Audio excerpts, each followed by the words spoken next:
ще панираме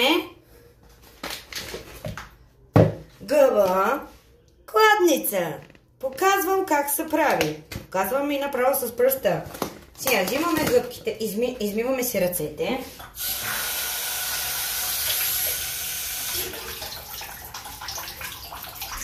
Измиваме си ръцете, взимаме гъбките и ги късаме. Ето. Такива ивички да ти станат. Малки. Това никога не го хвърляме. Вкараме го в тази съдинка. Продължаваме с всички други гъби, които няма да ти покажа как става. Това, което правиме, не износваме бирата. Отваряме, защото тя пак ще ли в корема. И слагаме сега спрямо тези гъбки. Де да знам, е такова на око, малко, више.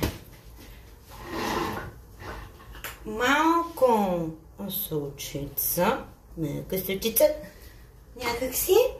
И имаме родна стряха брашенце.